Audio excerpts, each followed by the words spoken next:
They said little Emily Whitmore might never speak again. The specialists had their reports, the therapists had their theories, the experts had their explanations.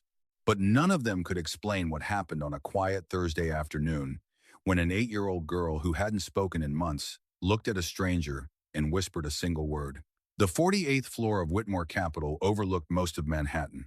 From her office, Charlotte Whitmore could see the Hudson River catching the late afternoon sunlight like polished silver. Millions of dollars moved through her company every day. Entire careers shifted with a single decision she made. Yet none of that mattered now. Charlotte stood frozen behind the glass wall of her private office, her hand still resting on the edge of the conference table. Beyond the glass, in the executive lounge reserved for top clients and senior staff, her daughter sat quietly near the large windows. Emily had always loved watching the city below. These days, she mostly stared without expression, without curiosity, without words. Since losing her father nearly 7 months earlier, silence had wrapped itself around the little girl like a heavy blanket. She attended therapy. She met with specialists. Charlotte spent more money than she could count searching for answers. Nothing changed. Emily simply stopped speaking. Day after day, week after week, month after month. Then came that afternoon. Charlotte almost missed it. Her attention had been buried inside a financial presentation when movement near the lounge caught her eye. A maintenance worker was replacing a light fixture above one of the sitting areas. Nothing unusual about that. The building employed dozens of workers. Most executives never noticed. This man moved quietly, carefully. A faded blue work shirt, tool belt hanging low on his hip, calm eyes, dark skin, strong hands worn smooth by years of honest labor. Marcus Reed. Charlotte only knew his name because she'd seen it on a work order once. He wasn't speaking to anyone. He wasn't trying to attract attention. After finishing the fixture, he stepped down from the ladder and reached into his toolbox. A small object appeared in his hand. Charlotte couldn't immediately tell what it was. Marcus walked toward Emily slowly, stopping several feet away. He didn't sit beside her, didn't interrupt her space. He simply placed the object on a nearby table. A tiny teddy bear folded from brown construction paper. Nothing expensive, nothing remarkable, just carefully made. Then he nodded once and turned to leave. Charlotte watched Emily's eyes follow him. For a moment, nothing happened. The room remained wrapped in its familiar stillness. Then Emily looked down at the paper bear. Her small fingers reached toward it cautiously. She picked it up, studied every fold, every crease. Marcus was already halfway across the room when a sound stopped him. Soft, fragile, almost carried away by the air itself. Charlotte felt her heartbeat stumble. Marcus stopped too. Slowly, he turned around. Emily looked up from the tiny bear, her lips parted. The first word anyone had heard from her in 7 months slipped into the silence. Bear. The word barely rose above a whisper. Yet it echoed through Charlotte's entire world. She felt her knees weaken. Her breath caught somewhere between disbelief and hope. Across the room, Marcus didn't smile. He didn't celebrate. He didn't rush toward the child. He simply stood there, still and patient, as if he understood that some miracles arrived quietly and deserved room to breathe. For several seconds, nobody moved. The city beyond the glass continued its restless rhythm. Yellow taxis flowed through the streets below. Ferries crossed the river. Somewhere, a siren wailed in the distance. But inside the executive lounge, time seemed to pause. Emily still held the tiny paper bear in her hands. Marcus stood where he was, neither approaching nor retreating. Charlotte felt tears gathering unexpectedly behind her eyes. She hated crying, especially at work, especially where anyone could see. Yet nothing in her years of boardrooms, negotiations, and billion-dollar decisions had prepared her for a single whispered word from her daughter.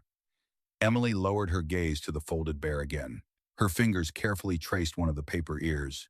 Then she looked toward Marcus once more. Not with fear, not with hesitation, with curiosity. It was a look Charlotte had not seen in months. The look of a child reaching toward the world again. Marcus gave a small nod. Nothing dramatic. Nothing designed to impress. Then he quietly returned to gathering his tools. Charlotte watched him climb the ladder, remove a screwdriver from his pocket, and finish securing the light fixture as if nothing unusual had happened. That unsettled her almost as much as the moment itself. Most people would have wanted recognition, questions, praise. Marcus seemed interested only in completing his work. 20 minutes later, Charlotte found herself standing in the Human Resources office. The director looked surprised to see her. Charlotte rarely visited personally. She preferred efficiency, distance, structure. Today was different. "I need information on an employee," she said. The director immediately opened a laptop. "Of course. Who? Who?" "Marcus Reed." The director searched for a moment. "Facilities maintenance. 3 years with the company. Excellent record. Never late. Never any complaints?" Charlotte folded her arms. "Family?" "One son. 8 years old." Something about that detail caught her attention. "Single father?" The director nodded. "Yes, ma'am." Charlotte glanced through the employee profile displayed on the screen. The photograph showed the same calm eyes she had seen upstairs. Nothing extraordinary. Nothing that explained what had happened. "Has he ever worked with children?" she asked. "Not according to this file." Charlotte thanked the director and left, but the answers did not satisfy her. That evening, after most executives had gone home, she found herself reviewing security footage from previous weeks. She felt slightly ridiculous doing it, yet she continued. Hour after hour, day after day, a pattern slowly emerged. Marcus often passed through the executive lounge during maintenance rounds, never lingering, never intruding. Sometimes he left small things behind: a paper flower, an origami bird, a folded paper star, always on a nearby table, never handed directly to Emily, never accompanied by conversation. Charlotte leaned closer to the screen. Emily had noticed every single one. The footage showed her collecting them when she thought nobody was watching, holding them, studying them, keeping them close. Charlotte sat back in silence. Specialists had tried structured programs. Therapists had tried carefully designed exercises. Everyone had tried to lead Emily somewhere. Marcus seemed to be doing the opposite. He asked nothing from her, expected nothing, required nothing. He simply left kindness behind and kept walking. For the first time in months, Charlotte felt something she barely recognized. Not certainty, not control. Hope. They said little Emily Whitmore might never speak again. The specialists had their reports, the therapists had their theories, the experts had their explanations. But none of them could explain what happened on a quiet Thursday afternoon when an 8-year-old girl who hadn't spoken in months looked at a stranger and whispered a single word. The 48th floor of Whitmore Capital overlooked most of Manhattan. From her office, Charlotte Whitmore could see the Hudson River catching the late afternoon sunlight like polished silver. Millions of dollars moved through her company every day. Entire careers shifted with a single decision she made. Yet none of that mattered now. Charlotte stood frozen behind the glass wall of her private office, her hands still resting on the edge of the conference table. Beyond the glass, in the executive lounge reserved for top clients and senior staff, her daughter sat quietly near the large windows. Emily had always loved watching the city below. These days, she mostly stared without expression, without curiosity, without words. Since losing her father nearly 7 months earlier, silence had wrapped itself around the little girl like a heavy blanket. She attended therapy, she met with specialists. Charlotte spent more money than she could count searching for answers. Nothing changed. Emily simply stopped speaking. Day after day, week after week, month after month. Then came that afternoon. Charlotte almost missed it. Her attention had been buried inside a financial presentation when movement near the lounge caught her eye. A maintenance worker was replacing a light fixture above one of the sitting areas. Nothing unusual about that. The building employed dozens of workers most executives never noticed. This man moved quietly, carefully. A faded blue work shirt, tool belt hanging low on his hip. Calm eyes, dark skin, strong hands worn smooth by years of honest labor. Marcus Reed. Charlotte only knew his name because she'd seen it on a work order once. He wasn't speaking to anyone. He wasn't trying to attract attention. After finishing the fixture, he stepped down from the ladder and reached into his toolbox. A small object appeared in his hand. Charlotte couldn't immediately tell what it was. Marcus walked toward Emily slowly, stopping several feet away. He didn't sit beside her, didn't interrupt her space. He simply placed the object on a nearby table. A tiny teddy bear folded from brown construction paper.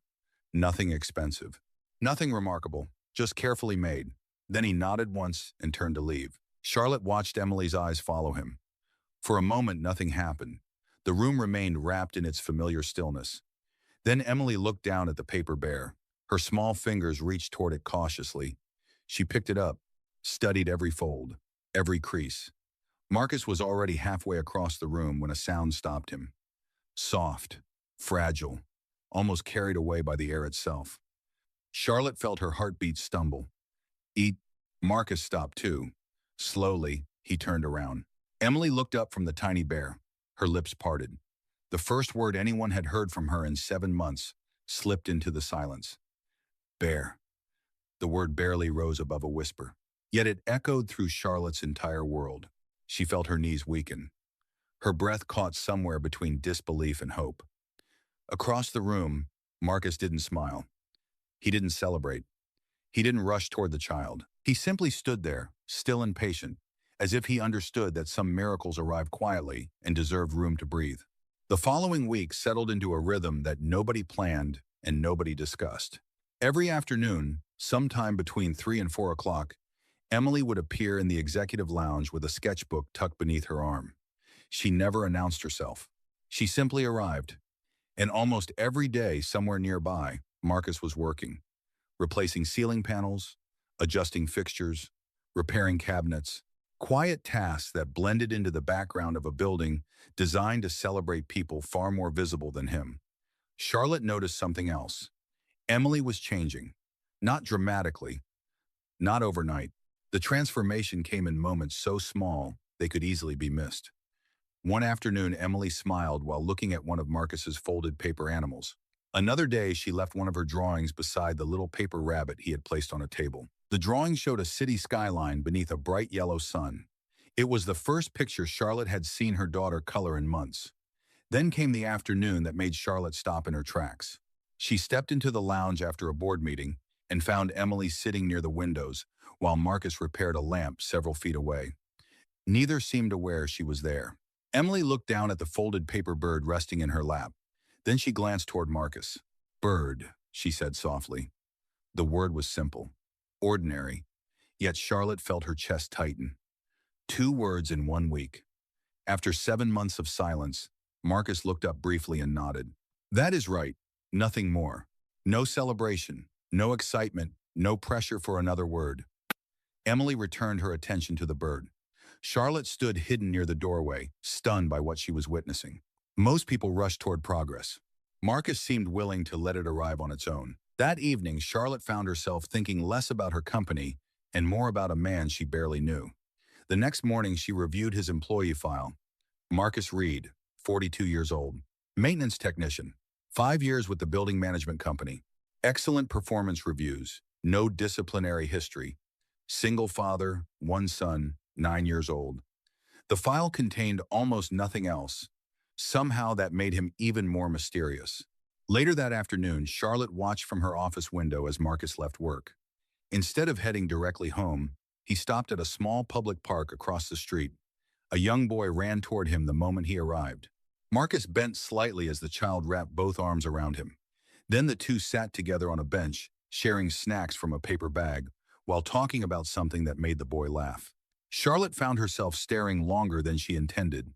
There was no audience, no performance, just a father giving his full attention to his child. She realized then that whatever Emily responded to probably had nothing to do with paper animals. Children notice things adults often overlooked: patience, safety, presence. The feeling that someone saw them without trying to change them. As the sun lowered between the buildings and painted the city in shades of gold, Charlotte looked across the lounge where Emily sat quietly drawing. For the first time in many months, her daughter did not seem lost inside her silence. She seemed to be finding a way back, one careful step at a time. By the beginning of the next month, something remarkable had happened inside Whitmore Capital. People started measuring time differently, not by quarterly reports or investor meetings, not by stock prices or acquisition deadlines. They measured it by Emily's progress. The changes were still small, still fragile, but they were impossible to ignore. On Monday, she answered a question with a nod. On Wednesday, she quietly thanked a receptionist who handed her a bottle of water. On Friday, she surprised everyone by asking for a blue marker instead of a black one. 3 words, then 4, Then entire sentences began appearing like sunlight breaking through clouds after a long storm. Charlotte carried those moments with her everywhere. During meetings, during flights, during late nights in her penthouse overlooking the city. Sometimes she would replay them in her mind just to make sure they were real. One afternoon, she entered the executive lounge expecting to find Emily drawing as usual. Instead, she stopped at the doorway. Emily sat across from Marcus at a small round table. Between them lay several sheets of colored paper. Marcus folded one carefully. Emily watched every movement. Then she picked up another sheet and tried to copy him. Her first attempt collapsed into a wrinkled mess. She frowned. Marcus simply unfolded it and handed it back. No correction, no criticism, just another chance. 5 minutes later, Emily completed a crooked little fox. She looked at it proudly. Then she looked at Marcus. "It is not perfect," she said. Marcus studied the paper fox for a moment. "Neither am I," Emily giggled. The sound floated through the room like music. Charlotte felt tears sting her eyes before she could stop them. It had been so long since she heard her daughter laugh. Real laughter, the kind that arrived without effort, the kind that belonged to children. Later that evening, Charlotte found herself sitting alone in her office after everyone else had gone home. The city lights reflected across the glass walls. Her laptop remained open. Unread messages filled the screen, yet her attention stayed elsewhere. She kept thinking about Marcus, about the strange simplicity of everything he did. No programs, no strategies, no promises. He never acted as though Emily needed fixing. He treated her like a child who deserved patience. That difference suddenly felt enormous. The next morning, Charlotte made a decision. She asked her assistant to arrange a private meeting with Marcus. Nothing formal, nothing intimidating, just a conversation. When Marcus entered her office later that day, he looked exactly as he always did. Calm, respectful, unhurried. Charlotte gestured toward a chair. He thanked her but remained standing. For a few seconds, neither spoke. The silence felt different now. Not uncomfortable, thoughtful. Finally, Charlotte looked toward the skyline beyond her window and said quietly, "My daughter smiles again." Marcus lowered his eyes for a moment. "That is good to hear." Charlotte studied him carefully. Most people would have taken credit. Most people would have wanted recognition. Marcus simply seemed grateful that Emily was doing better, nothing more. And somehow that humility left a deeper impression than any achievement she had witnessed in years. The meeting lasted less than 10 minutes, but its impact followed Charlotte for the rest of the week. After thanking Marcus for everything he had done, she made an offer that seemed completely reasonable to her. A significant raise, a private consultant contract, flexible hours, additional compensation for spending time with Emily. In Charlotte's world, problems were solved with resources. Opportunities were secured with contracts. Good people were rewarded. Marcus listened politely to every word. Then he shook his head. "I appreciate it, ma'am, but that is not necessary." Charlotte blinked. "Very few people declined opportunities worth more money. You would be helping my daughter," she said. "You deserve to be compensated." Marcus rested his hands lightly on the back of the chair in front of him. "I am already being compensated. I work here." Charlotte frowned. "That is different." For a moment, Marcus seemed to search for the right words. Then he glanced toward the executive lounge visible through the glass wall outside. Emily sat there drawing quietly beneath the afternoon sunlight. "She does not need another specialist," he said softly. "She needs people who are willing to sit with her without trying to fix her." The sentence lingered in the room long after he finished speaking. Charlotte found herself unable to answer. Marcus continued. "Sometimes children know when every conversation has an agenda. They know when every smile is worried. They know when every adult is looking for progress." He smiled gently. "I think Emily was tired of being treated like a problem that needed solving." Charlotte lowered her eyes. The words were difficult to hear because part of her knew they were true. Since the day her daughter stopped speaking, every interaction had become a search for improvement. Every silence felt like failure. Every appointment carried expectations. Somewhere along the way, she had forgotten what it felt like to simply be present. Later that afternoon, Charlotte sat beside Emily in the lounge. No phone, no laptop, no meetings. Just a mother and her daughter watching clouds drift between the skyscrapers. For several minutes, neither spoke. The silence felt strange at first, then surprisingly peaceful. Emily continued sketching while Charlotte watched the city below. Finally, Emily held up her drawing. Two figures stood beneath a large tree. One was small, one was tall. Beside them sat a folded paper fox. "Who are they?" Charlotte asked. Emily studied the page. "Friends," Charlotte smiled. "They look happy." Emily nodded. "They are." That evening, Charlotte returned home carrying a feeling she had not experienced in a very long time. It was not certainty. It was not control. It was something far rarer. Trust. Across town, Marcus sat at a small kitchen table helping his son Caleb finish a science project involving cardboard planets and colored markers. The apartment was modest but warm. Laughter drifted through the rooms. Homework covered half the table. A pot of soup simmered quietly on the stove. Marcus never mentioned the meeting with the CEO. He never mentioned the money he turned down. Instead, he listened as Caleb explained why Saturn was his favorite planet. Outside, the city continued racing toward tomorrow. Inside, two very different families were discovering the same lesson. Not everything valuable could be measured. Not everything meaningful could be purchased. And sometimes the greatest gift a person could offer was simply their presence. Autumn arrived quietly in New York. The trees in Bryant Park turned shades of gold and amber. Cooler air drifted between the buildings each morning. Inside Whitmore Capital, life continued as usual. Meetings filled calendars. Investors demanded attention. Deadlines approached and passed. Yet beneath the routine, something had changed. Emily was talking again. Not constantly, not effortlessly, but enough that her teachers noticed. Enough that the staff smiled when they heard her voice. Enough that Charlotte sometimes found herself pausing in the hallway just to listen. One Thursday afternoon, Emily hurried into the executive lounge carrying a drawing she wanted to show Marcus.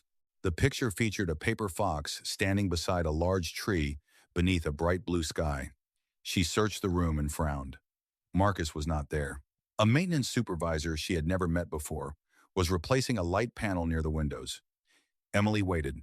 10 minutes passed, then 20. Finally, she approached the reception desk. "Where is Marcus?" she asked. The receptionist hesitated. "He is finishing some paperwork downstairs." Emily nodded slowly. The answer seemed harmless, yet something unsettled her. Later that day, entirely by accident, she overheard a conversation near the service elevator. Two maintenance employees were speaking quietly while organizing equipment. "I heard Reed accepted the position in Connecticut. Yeah, better hours, better benefits, closer to his son's school." "Good for him. He deserves it." Emily froze. The words landed heavily inside her chest. Accepted the position. Connecticut. Better hours. She understood enough. Marcus was leaving. She stood perfectly still as the elevator doors opened and closed nearby. For a moment, the busy sounds of the building seemed far away. That evening, she barely touched her dinner. Charlotte noticed immediately. "Everything okay?" she asked gently. Emily pushed vegetables around her plate without answering. The old fear returned to Charlotte's heart. For months, silence had been a warning sign, a signal that something was wrong. "Emily?" she asked again. Emily lowered her eyes. "Is Marcus going away?" The question caught Charlotte completely off guard. "Why would you ask that?" Emily swallowed. "I heard people talking." Charlotte set down her fork. A knot formed in her stomach. She knew nothing about another job. Nothing about Marcus leaving. The next morning, she quietly asked building management. The answer came within minutes. Marcus had indeed accepted an offer from a facilities company in Connecticut. His final day would be the following Friday. Charlotte stared at the email for a long time. She understood the reasons immediately. Better schedule, more time with Caleb, better future for his family. She respected the decision, yet when she glanced through the glass wall toward Emily sitting in the lounge, her heart grew heavy. The little girl was drawing again, but the spark that had slowly returned seemed dimmer now. Across the room sat a folded paper bird Marcus had left the day before. Emily held it carefully in her hands as though it were something fragile, something she was already afraid of losing. The final week arrived faster than anyone wanted. Each morning, Marcus entered the building, carrying the same worn thermos and toolbox. Each afternoon, Emily watched the clock more carefully than she ever had before. She never spoke about his departure, not directly, but Charlotte noticed the change. The little girl who had been laughing again seemed quieter now. Her smiles appeared less often. Her drawings filled with longer shadows and empty spaces. Marcus noticed it too. One Wednesday afternoon, he found Emily sitting near the windows holding a folded paper fox. The very first one she had successfully made herself. "Something on your mind?" he asked gently. Emily stared at the skyline for several seconds. Finally, she nodded. Marcus sat in a nearby chair, leaving the familiar space between them. He never crowded her, never rushed her. "Want to talk about it?" Emily's fingers tightened around the paper fox. "People leave." The words came softly. Marcus felt his chest tighten. Children often understood more than adults realized. "Sometimes they do," he admitted. Emily lowered her eyes. "My dad left." Marcus looked out toward the city. "Your dad loved you," Emily nodded. "I know." Silence settled between them. Not uncomfortable, just honest. The kind of silence Marcus had always respected. A few moments later, Emily whispered, "And now you are leaving too." Across the room, Charlotte froze. She had entered the lounge moments earlier and stopped when she heard the conversation. Marcus did not immediately answer. Instead, he looked carefully at the little girl sitting across from him. "I got offered a new job," he said quietly. "It helps my son and me." Emily nodded again. Her eyes filled with disappointment. She was trying very hard to hide. Marcus leaned forward slightly. "Do you know something important?" She looked up. "What?" Marcus smiled softly. "Leaving does not erase the time people spend with you. The good parts stay." Emily glanced down at the fox in her hands. "Even if they go away? Especially then." For a moment, she seemed to consider his words. Then she gave a small nod. Friday arrived beneath gray skies and cool autumn rain. Marcus spent the morning finishing paperwork and organizing equipment for the employee who would replace him. By noon, most of the building knew it was his last day. Several co-workers stopped by to shake his hand. Others wished him luck. Marcus thanked each of them with the same quiet humility. Shortly before 3 o'clock, he carried a small cardboard box toward the service elevator. Inside sat family photos, a coffee mug, and several stacks of colored paper. He reached the lobby and pressed the elevator button. Then he heard footsteps running across the marble floor. Fast, determined, desperate. Marcus turned. Emily stood several yards away, breathing hard. Charlotte followed close behind. For a second, nobody spoke. The entire lobby seemed to hold its breath. Emily clutched the paper fox tightly against her chest. Tears shimmered in her eyes. Then something extraordinary happened. The little girl who once lived inside complete silence found the courage to say what her heart had been carrying for days. She looked directly at Marcus and spoke clearly enough for everyone nearby to hear. "Please do not go." The words hung in the air like something fragile and sacred. For a moment, nobody moved. The sounds of the lobby faded into the background. The elevators, the distant conversations, the steady hum of the city beyond the glass. None of it seemed to matter. Marcus looked at Emily standing there with tears in her eyes, and the paper fox pressed against her chest. A few months earlier, she had struggled to say a single word. Now she had spoken a complete sentence from the deepest part of her heart. Charlotte felt her breath catch. Her hands trembled slightly at her sides. Every specialist she had hired, every appointment, every sleepless night spent wondering if her daughter would ever truly come back. And now this little girl was standing in front of them, speaking with courage and clarity because she cared about someone enough to ask him to stay. Marcus slowly knelt so he was at eye level with her. "Emily," he said gently, "look at me." She did. Tears slipped down her cheeks. "I do not want you to leave." Marcus smiled softly. Not the smile of someone receiving praise, the smile of someone trying to protect a child from unnecessary pain. "You know something?" he asked. Emily shook her head. "You are stronger than you think." She frowned slightly. "I do not feel strong. Most strong people do not." Marcus glanced at the paper fox in her hands. "A few months ago, you would not have said any of this out loud." Emily looked down. "I was scared." "I know." His voice remained calm, steady. "But you said it anyway." Charlotte felt tears fill her own eyes. She realized she was witnessing something far bigger than a goodbye. She was watching her daughter choose connection over fear, her voice over silence, her future over her past. Marcus stood slowly. Then Charlotte did something that surprised even herself. For years, she had negotiated billion-dollar deals without hesitation. She had commanded boardrooms filled with powerful people. Yet now she found herself struggling to form a simple sentence. Finally, she stepped forward. "Marcus." He turned toward her. Charlotte swallowed hard. "Please stay." The words came out quietly. Honest, unprotected. Several employees nearby exchanged surprised glances. They had never heard Charlotte Whitmore speak that way before. There was no authority in her voice. No executive confidence, only gratitude. Marcus looked from Charlotte to Emily. Then he looked down at the cardboard box in his hands. Inside sat years of routine, years of work. A future he thought he had already chosen. He remained silent for several seconds. Then he smiled. I suppose Caleb and I should talk about Connecticut one more time before making any final decisions. Emily's eyes widened. Really? Marcus nodded. Really? The relief that spread across her face felt brighter than the city skyline beyond the glass. Later that evening, after the employees had gone home and the lights of Manhattan sparkled across the river, Charlotte sat beside Emily in the executive lounge. The paper fox rested on the table between them. Are you happy? Charlotte asked softly.